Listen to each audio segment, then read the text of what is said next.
सुनो, तुमने कभी साहिल पे बिखरी रेत देखी है? समंदर साथ बहता है मगर इसके मुकद्दर में हमेशा प्यास रहती है। सुनो, तुमने कभी सहरा में जलते पेड़ देखे हैं? सभी को छांव देते हैं मगर इनको सिले में धूप मिलती है। सुनो, तुमने कभी मेले में बजते ढोल देखे हैं? अजब है अलमिया इनका, बहुत ही शोर करते हैं मगर अंदर से खाली है। यही मेरा फसाना है, बस इतनी सी पहेली है, यही मेरी कहानी है। साहिल समंदर पर जिंदगी में पहली दफा आई तो सोचा कि साहिल समंदर पर अपनी आवाज से इस व्लॉग का आगाज जो है ना वो एक खूबसूरत शायरी के साथ किया जाए। ज़हन में बस यही टूटे फूटे से अल्फाज आए, इन्हीं अल्फाज के साथ आज के इस व्लॉग का आगाज कर लिया।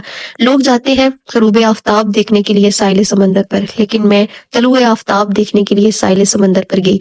मूड बड़ा शायराना हो रहा था उस वक्त भी, और बड़ा बचकाना भी हो रहा था क्योंकि जिंदगी में पहली दफा साहिल समंदर देखा था इस तरह खुद जाकर। इससे पहले सिर्फ टीवी ड्रामों में, और अब क्योंकि व्लॉग्स भी आ गए हैं तो दूसरों के व्लॉग्स में देखे थे बचपन में टीवी ड्रामों में, लेकिन जिंदगी में कभी खुद इस तरह से जाकर नहीं झूमी थी जिस तरह अभी आपके सामने मैं इस वक्त स्क्रीन पर झूम रही हूँ। ये मेरा एक ख्वाब था जो कि अल्लाह ने पूरा किया और मैं बहुत ज्यादा खुश थी इन उड़ते बगलों को और कवों को देखकर, और इस खाली साहिल समंदर को देखकर। एक फैमिली और थी और एक हम थे वहां पे, और कोई भी नहीं था।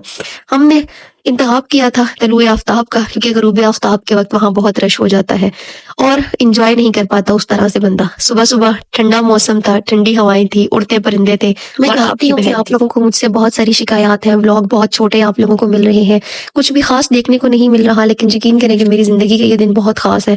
मैं इन खास पलों को आम नहीं करना चाहती मोबाइल को टाइम देकर, कैमरा उठाकर। मैं चाहती हूँ कि इन खास पलों को मैं अपने अंदर कैद कर लूँ, अपने दिल के अंदर कैद कर लूँ, और मैं इन्हीं यादों को अपने अंदर कैद करने में मसरूफ हूँ, जिसकी वजह से मैं कैमरे में कैद नहीं कर पाती। जहां मुझे मौका मिलता है थोड़ा सा मैं उठाकर कैमरा उठाकर व्लॉग बना लेती हूँ ताकि इन हसीन पलों के कुछ थोड़े से पल मैं अपने पास कैद कर लूँ, एक अपनी याद के तौर पर अपने चैनल पर अपलोड कर दूँ। सॉरी।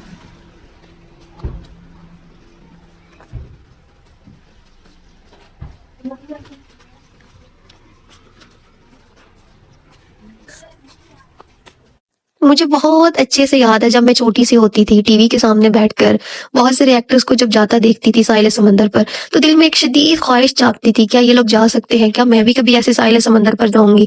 मुझे ऐसे लगता था कि ये आम लोगों का काम नहीं है साहिल समंदर पर जाना, यहाँ पर बहुत खास लोग जा सकते हैं।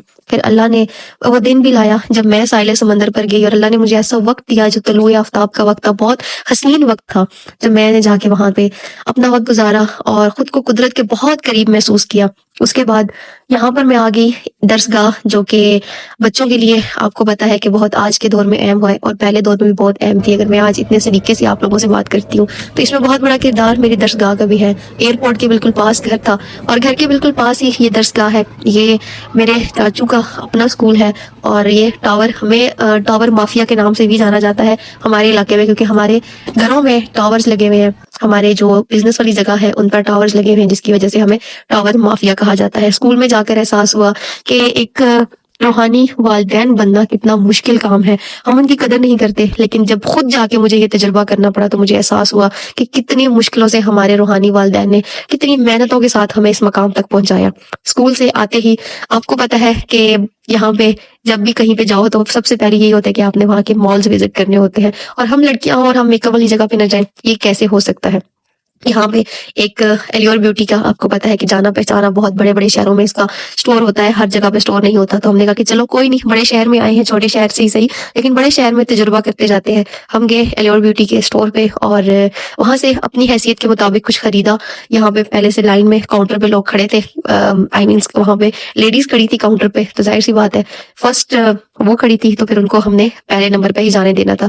ये अब ये मत कहिएगा कि आप सिर्फ दिखाने के लिए, ये मेरे हाथ में इस वक्त आप एलियोर ब्यूटी का ये शॉपिंग बैग देख सकते हैं, इसके अंदर सामान भी देख सकते हैं। और मुझे सबसे मुश्किल लगता है एक्सीलेटर पे जाना, लेकिन क्योंकि मॉल में लिफ्ट और एक्सीलेटर ही थी और जिस फ्लोर पे हमने जाना था वहां पे लिफ्ट जो है ना वो काम नहीं करती, आपको मजबूरन इसी पे ट्रैवल करना पड़ता। और मैं फिर मजबूरन इसी पे ही ट्रैवल कर रही थी और मुझे बड़ा अजीब भी लग रहा था कि मैं इस पे पाँव कैसे रखूंगी और पाँव उतारूंगी कैसे। बहुत मुश्किल से मैंने ये पहली दफा सफर किया, लेकिन उसके बाद जब दूसरी दफा मुझे पाँव रखना पड़ा तो मुझे बिल्कुल भी मुश्किल नहीं हुई।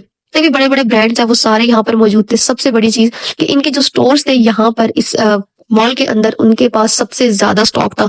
मैंने आज तक इस्लामाबाद के जो मॉल्स हैं उनके अंदर भी इतना स्टॉक नहीं देखा जितना स्टॉक मैंने कराची के इस मॉल में देखा। डॉलमेन हाइपर स्टार सबको पता है, किसी तारीफ का मोहताज नहीं। और यहाँ पे आके बैठते ही मैं जैसे व्लॉग शूट करने लगी तो घर से कॉल आ गई कि क्या हो गया भाई। फिर आपको पता है कि कराची रातों को जागता है। अब कराची में हूँ तो फिर रातों को जागना पड़ेगा, लेकिन मेरे घर वाले कहते हैं कि नहीं भाई, कुछ भी हो जाए ज्यादा देर बाहर नहीं रुकना। फिर सबको पता होगा जो लोग यहाँ पे कराची के रहने वाले हैं या जो लोग जो है ना वो इस तरह जाते रहते हैं, चाचा जी कराची का बहुत फेमस एक रेस्टोरेंट है चाचा जी बिरयानी। सॉरी बिरयानी नहीं है सर, चाचा जी है। हमने एक्चुअली बिरयानी खाई थी तो मुझे ना अभी बिरयानी याद आ रही है। बहुत स्पाइसी होता है इनका, बहुत, लेकिन बहुत यमी भी होता है। सो हमने चाचा जी ट्राई किया। बहुत सारी और भी यहाँ पे थे, इवन कि यहाँ पे टॉक्सन स्क्वायर भी था, लेकिन क्योंकि हम रहे सदा देसी सदा पेंडू के पेंडू, तो हमने कोशिश की कि हम जो है ना वो यहाँ पे देसी चीज ही ट्राई करें। उसके लिए हमने इंतखाब किया चाचा जी। मॉल में मौजूद दूसरे बड़े जितने भी फूड पॉइंट्स थे उनकी तरह आपको चाचा जी पर भी ऑर्डर देकर बहुत सारा वक्त इंतजार करना पड़ता है, और इंतजार की घड़ियां खत्म होने के बाद आपको काउंटर पर आकर भी बहुत सारा इंतजार करना पड़ता है। ये जो आप मेरे साथ भाई खड़े देख रहे हैं, ये दो चाइनीज थे। इनको समझ नहीं आ रही थी, इनके साथ कोई ट्रांसलेटर भी नहीं था। इनकी समझ जो है ना वो यहाँ पे मौजूद स्टाफ को नहीं आ रही थी, और स्टाफ की समझ इनको नहीं आ रही थी। मुझे दोनों की ही समझ नहीं आ रही थी, लेकिन क्या है कि हमें इंतजार करना पड़ा। उसके बाद ये सामने जो आप देख रहे हैं ना इस वक्त प्लेटर, ये है हमारा प्लेटर, और यहाँ पर जी इस प्लेटर को लेकर हमने जाना है टेबल तक। और हमें जो टेबल मिला था वो भी अच्छा खासा दूर था हमारे इस फूड पॉइंट से। यहाँ पे आपकी बहन बत्तख की तरह चलती हुई टमक टमक टमक करती हुई जो है ना वो जा रही है अपने टेबल की तरफ, क्योंकि भूख बहुत शदीद लग रही है और मजीद अब इंतजार नहीं हो रहा। ये खूबसूरत सी इसको थाली कहते हैं यहाँ पे, लेकिन मैं इसको प्लेटर ही कहती हूँ। ये हमने ऑर्डर किया था और यहाँ पे आके बिना इंतजार किए बेसब्री के साथ आपकी बहन जो है ना वो खाने में मसरूफ हो गई। सोचा यहाँ पे खाना खाते खाते अपने हासिदीन के नाम कुछ पैगाम भी दे दूं कि जनाब आप लोग जितना मुझसे जलते हैं ना, अल्लाह मुझ पे उतना करम करता है और मैं उतना ही अपनी लाइफ में इंजॉय करती जा रही हूँ। मुझे हासिदीन ने जितना तकलीफ पहुंचाने की कोशिश की, अल्लाह ने मुझे भी उतना करम किया, और मुझे अल्लाह ताला ने मेरे सारे ख्वाब पूरा करने के काबिल बनाया। अल्हम्दुलिल्लाह सुम्मा अल्हम्दुलिल्लाह। उसके लिए मैंने अपने घर में अपनी फैमिली के साथ जितना हसीन वक्त ये गुजार रही हूँ मैं, और जितना गुजारा मैंने अपनी जिंदगी में कभी इतना हसीन वक्त, इतने हसीन पल नहीं गुजारे। उस सब के लिए सुम्मा अल्हम्दुलिल्लाह। आज का व्लॉग बस यही तक था। उम्मीद है कि आप लोगों को अच्छा लगा होगा। अच्छा लगा तो व्लॉग को लाइक कर दीजिएगा, अपने प्यारों के साथ शेयर कर दीजिएगा। मुझे अपनी बहन को अपनी ढेर सारी दुआ में याद रखिएगा, अपना ख्याल रखिएगा। मिलती हूँ आप लोगों से नेक्स्ट व्लॉग में। कमेंट सेक्शन में आके जरूर बताइएगा कि आप लोगों को मेरे ये ट्रैवलिंग के व्लॉग कैसे लग रहे हैं, और आप चाहते हैं कि मजीद भी मैं आगे ऐसे ट्रैवल करूँ या ना करूँ। अपना ढेर सारा ख्याल रखिएगा, मुझे दुआ में याद रखिएगा। अल्लाह हाफिज।